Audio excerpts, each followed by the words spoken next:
Quando estamos diante de algo que, bom, nos ameaça, nos traz tensão, queremos ficar atentos a como aquilo funciona, como essa pessoa, essa situação, essa dinâmica toda está ocorrendo na minha frente. Quando falamos dos narcisistas, pode ser importante entender, inclusive, se eles sabem que são, como uma compreensão indireta do como que eles agem, como pensam. E quando falamos assim com essa distância, falamos com ar realmente, talvez de uma distância a qual ele mesmo perceba dele mesmo, já dando aqui os primeiros tons da nossa conversa. O que eu quero dizer é, será que ele se percebe aquilo o que nós de fora estamos observando? Aquilo que nós temos a percepção? Será que ele tem consciência do que faz ou do porquê faz? Ou são as razões que ele não compreende, mas as atitudes, claro, estão ali postas e ele segue em frente achando que está certo assim? São perguntas complexas, mas que aqui, através de alguns pontos, nós vamos conseguir entender. E sempre conseguindo considerar a diferença entre o que é uma patologia, o que é uma dinâmica, mas acima de tudo, o que é essa mente humana reverberando e transbordando seus sintomas sem necessariamente a capacidade de entendê-lo. Aliás, a psicologia, a psicanálise está aqui para isso, para darmos algumas dimensões de entendimento a complexidades psíquicas. Bom, então vamos a isso. E para isso nós vamos passar por esses pontos aqui. Primeiro, as lentes que vestem os olhos. Vamos fazer essa reflexão. Depois, reflexão, intenção com a reação. Vamos explicar isso. E por último, o acaloramento diante do que se esconde. Isso vai criar um mapa muito bacana do nosso entendimento de hoje. Meu nome é Victor De Gasperi, eu sou psicólogo clínico e escritor. É um imenso prazer te ter por aqui. Meu único pedido sempre é que você possa se inscrever no canal e curtir o vídeo. É a única retribuição que eu lhe peço. É o que faz a gente ficar cada vez mais forte e produtivo por aqui. E aqui na descrição tem alguns links, tanto para você conhecer as minhas redes sociais, tanto para conhecer os meus livros. Bom, nosso primeiro ponto é as lentes que vestem os olhos. E por que temos que dar esta imagem para conseguirmos entender do que estamos falando? Todo olhar, ele é vestido de alguma lente, né? Não temos os olhos neutros, os olhos puros. Essa está numa dimensão que o ser humano não pode compreender, não pode alcançar. Porque o que é a neutralidade se enxerga a partir da minha existência. O que é a neutralidade se enxerga a partir da minha experiência de vida. Naturalmente, os meus olhos tracejam pelos meus entendimentos aquilo que está dentro de mim.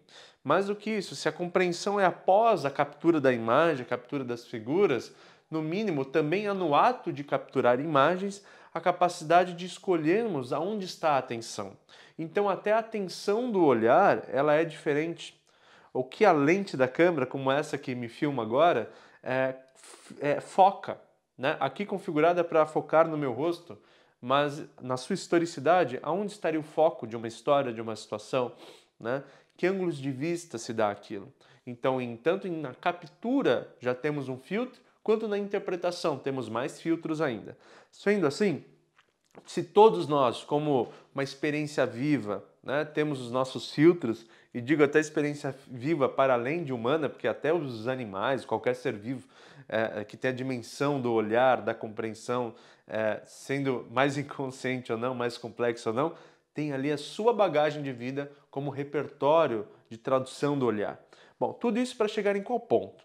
Que uma pessoa que carrega, então, um transtorno de personalidade narcisista ou traços, dinâmicas narcisistas, ainda que não seja na dimensão do diagnóstico, na dimensão da patologia, ela está, obviamente, enxergando o mundo através desse substrato que a habita. Sendo assim, ela enxerga aquilo com o que o narcisismo dá a ela de entendimento sobre o mundo. A visão de mundo dela passa por esse ingrediente. Ou seja, é como exigir na ideia da nossa reflexão, que ela estivesse para além do quadro, para além da estrutura. Mas a estrutura é o que a forma, é o que dá formato a ela. Então, naturalmente, como que isso poderia ser separado? Então, só para a gente entender que ela enxerga, observa e interpreta o mundo através dessa característica, o que faz ser muito difícil que ela a perceba com esse detalhe, ou que ela dê conta de perceber o que esta característica dela adiciona ou retira de interpretação do mundo. Isso é complexo. Ela pode ter uma dimensão de que ela tem alguma coisa. Ela pode ter a dimensão dos fatos. Eu realmente faço isso, eu faço aquilo. Mas a questão é, ela se percebe talvez repleta de razão. Ela entende que aquele é o formato justo, aquele que é o formato correto, aquele que é o formato que dentro da sua visão de mundo está qualificado para ser assim, né? Então veja, perceber pode perceber, mas nesse nível de crítica, né? Nesse nível de avaliação, não, né? Então, e o narcisismo, a palavra, né? Tá no lugar do rotular de alguma forma, tudo bem para a gente se organizar nas ideias. Então, colocar este rótulo sobre si é muito complicado, né? Então, uma coisa é se perceber narcisista, outra coisa é se perceber em características que ela não nomeia assim e que dá para ela, inclusive, justificativa para falar: eu vivo assim, faz sentido assim e acho certo ser assim. E assim, segue o seu mundo interior em relação ao seu mundo exterior. Vamos mais um pouco em frente. Aqui eu trouxe o seguinte pensamento: a reflexão, intenção com a reação. Veja, quando estamos falando de reflexão versus reação, né, nós estamos dizendo o seguinte: para esse sujeito conseguir refletir, pensar sobre esse lugar que está, justamente ele precisaria talvez estar, ele deveria estar ou poderia estar fora desse lugar. Quer dizer, ao estar neste lugar, como eu introduzi agora, a reflexão dele está totalmente envolta, né, desse sintoma, né, não sendo percebido algo separado. Então o que eu quero dizer é, à medida de que esse sujeito reflete, ele tem uma reação espontânea e defensiva ao que ele reflete. E se ele reflete sobre si, sobre aquilo que o adere, aquilo que está dentro do seu mundo, e esse lugar é um lugar que atribui a ele crítica, atribui a ele entender a si sobre a ótica de um terceiro, sobre a ótica de outro, não sobre a ótica de si mesmo, obviamente a reação natural é se defender, é se bloquear. Então, uma coisa engatilha a outra. Agora eu vou simplificar melhor para a gente entender. Reflexão, intenção com a reação. Refletiu, reagiu com defesa, a reflexão não avança. Começou a refletir, atingiu a defesa, a reflexão não avança. Ou refletiu, atingiu a defesa, essa reflexão ganha os tons a qual lhe qualificam, lhe são agradáveis, lhe são melhores como um mecanismo de defesa. Então veja que a gente fica num ping-pong, porque para que esse sujeito pudesse fazer uma reflexão que alcançasse um entendimento tão amplo de si, ele precisaria ter a capacidade de se separar de si, de se olhar de fora de si, que é o que nós introduzimos antes. Não dá. Como tirar dos meus olhos a lente da minha experiência de vida? Não é possível. Então, naturalmente, esse sujeito, ao refletir, ele não alcança uma compreensão de si que o exterior o compreende. O que não quer dizer que a compreensão de si também não possa carregar verdades e entendimentos, assim como o de fora carrega. Mas temos sim um componente fundamental, o de fora, em seu olhar separado, seu olhar de fato excluído da experiência daquele viver, consegue, assim como um psicólogo, assim como um médico, assim como alguém que está de fora realmente observando, ter tracejos menos influenciados por aquele que vive naquela pele. Claro, aquele que vive naquela pele está reagindo às suas próprias emoções e distorcendo os seus entendimentos, inclusive sobre si mesmo.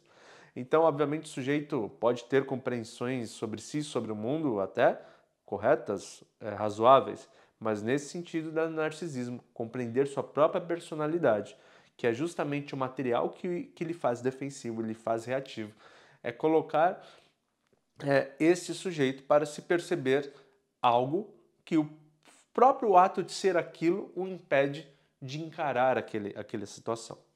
Temos uma diferença aqui importante, porque quando nós estamos falando, por exemplo, de um sujeito neurótico, e aqui, sem trazer muita teoria, né, vou tentar simplificar, mas neurose seria uma categoria, uma estruturação que para a psicanálise seria mais avançada e natural, né? O melhor lugar que você pode estar é a neurose, sem entrar muito em detalhes. Mas o sujeito neurótico, em terapia, que é o processo, né, que a gente faz para se perceber, consegue, de alguma forma, se perceber um pouco mais nesse lugar, né? Ao ter a análise, a confiança naquele que o analisa, né?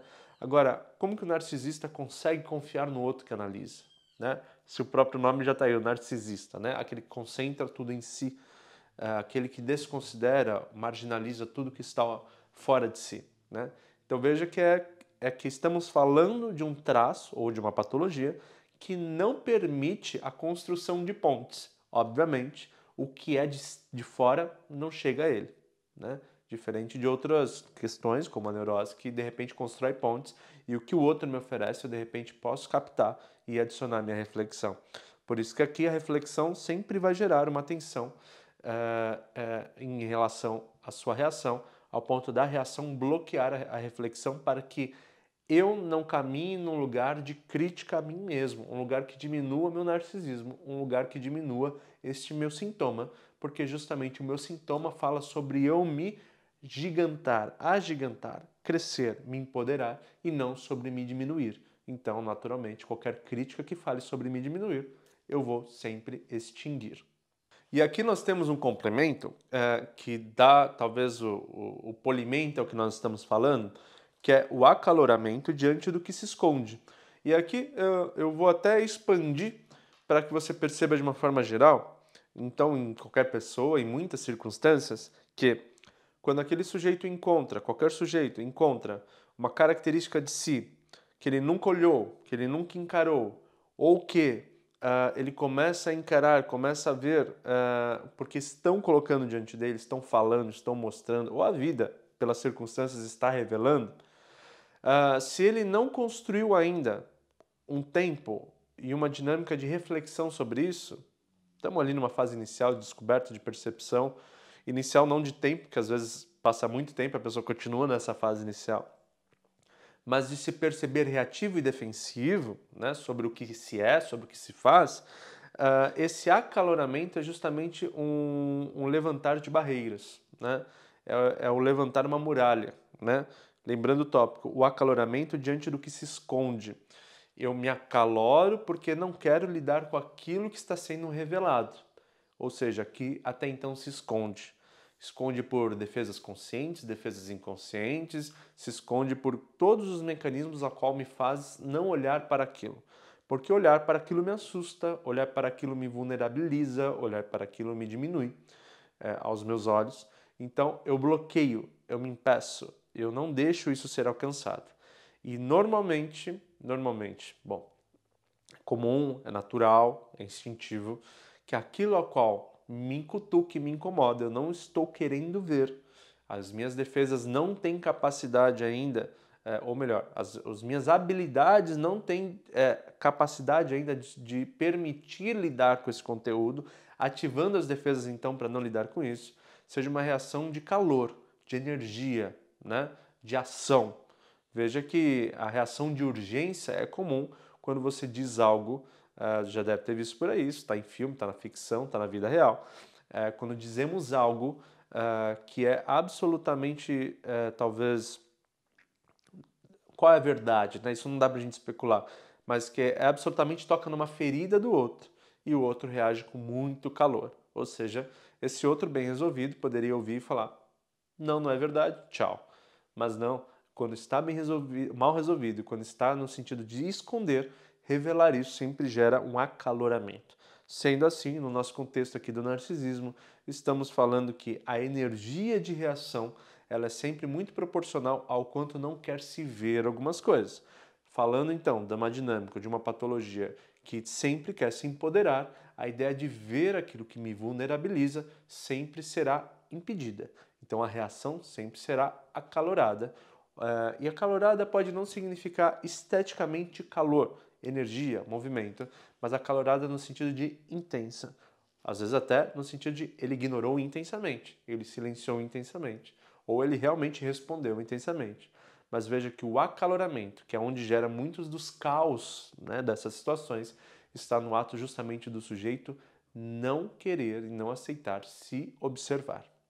Bom, galera, sendo assim, com todos esses traços que refletimos aqui, é complexo dizer que o narcisista teria mesmo a consciência de si, porque estamos precisando de mencionar que a consciência de si, no sentido de diagnóstico, no sentido desse rótulo, o narcisista é um lugar a qual ele não assumirá, ele não olhará. O o que não quer dizer que ele não perceba traços e características, mas que talvez ele valide como formas de entender, compreender e justificar o seu mundo. Então o narcisista sabe que ele é narcisista, talvez ele saiba que ele carrega essas características, mas não com a crítica que a expressão narcisismo implementa quando nós estamos falando, né? Crítica no sentido de observar que esses traços nessa dimensão não fazem bem, ou são difíceis de lidar, ou são complexos, enfim. Então, o narcisista ele não concorda, digamos assim, que isso é ruim, que isso não é bacana. Mas ele pode sim ter a percepção que ele é assim, só que ele topa, ele aceita e acha que assim é o certo. É difícil entender isso, difícil ter a compreensão, porque justamente aqui é um maquinário diferente. De todos nós é diferente e dentro de estruturas diferentes é ainda mais, né? Exigindo como se fosse uma máquina que tem tecnologias, dinâmicas, peças, lógicas muito diferentes da sua e obviamente então fica difícil de compreender, mas assim é de alguma forma. Espero que tenha contribuído com essa reflexão, trazido insights e esclarecimentos. Mais uma vez, te convido a se inscrever no canal e curtir o vídeo. É a única retribuição que eu lhe peço, mas acima de tudo, que bom ter a sua confiança e a sua presença aqui sempre que eu trago alguns temas. Muito obrigado por isso. Como sempre, eu desejo que você seja feliz. E estamos no caminho certo. Super beijo.